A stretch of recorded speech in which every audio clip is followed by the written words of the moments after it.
guys, welcome to my channel.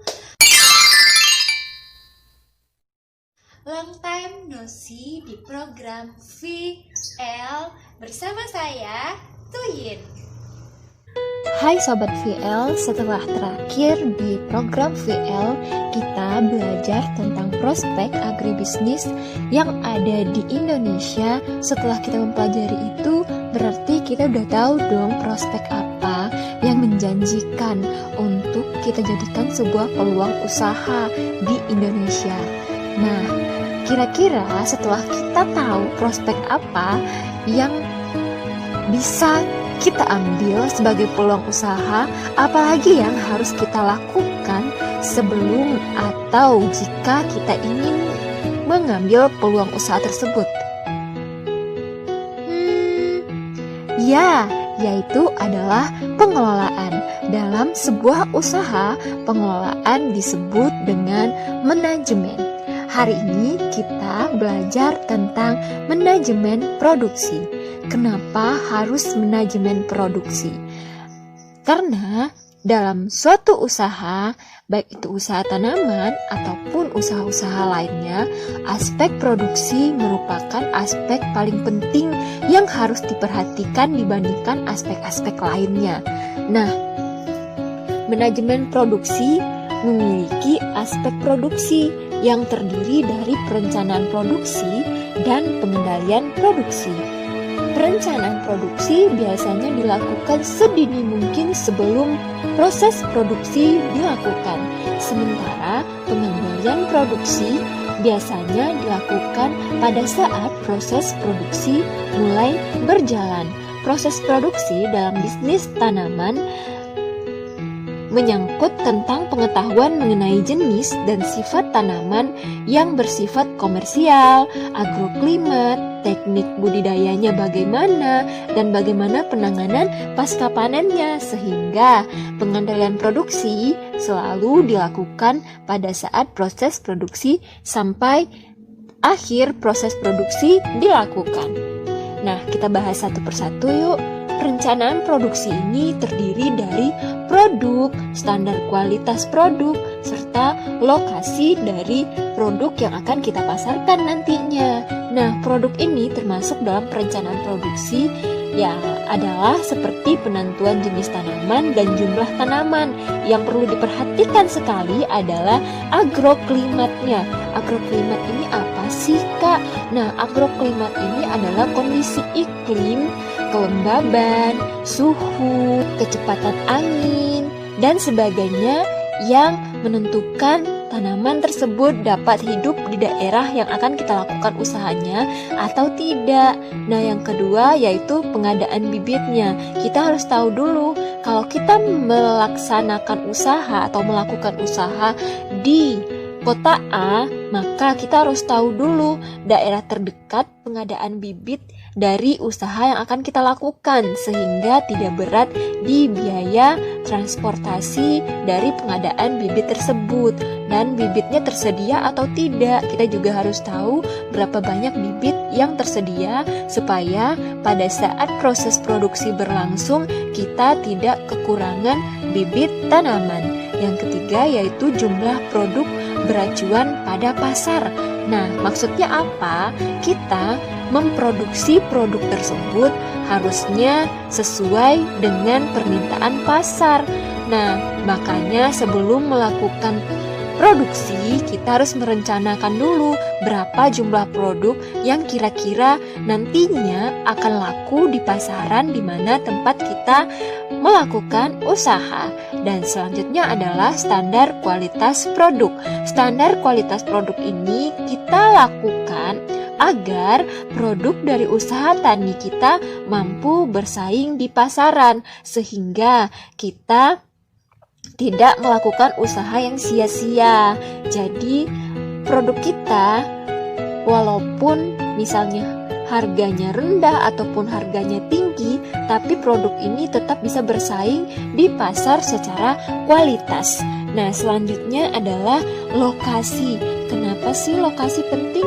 Nah, pada lokasi ini, pada tahap perencanaan pengetahuan itu ada 3 aspek.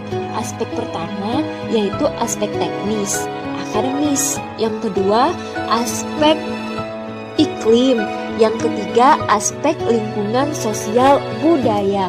Maksudnya apa sih? Aspek teknis akademis ini bisa kita kategorikan seperti transportasi, tenaga kerja, peluang perluasan usaha yang akan kita lakukan, serta sarana dan prasarana petunjang lainnya seperti listrik dan air yang akan kita gunakan dalam proses produksi yang ada atau tersedia di lokasi tempat kita melakukan usaha.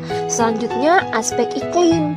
Nah, untuk menentukan jenis tanaman apa yang akan ditanam di lokasi tempat kita usaha, aspek ini menjadi aspek yang sangat penting karena kita harus tahu dulu kira-kira tanaman kita cocok atau tidak dengan suhu udara, curah hujan, dan intensitas cahaya yang ada di lokasi tersebut.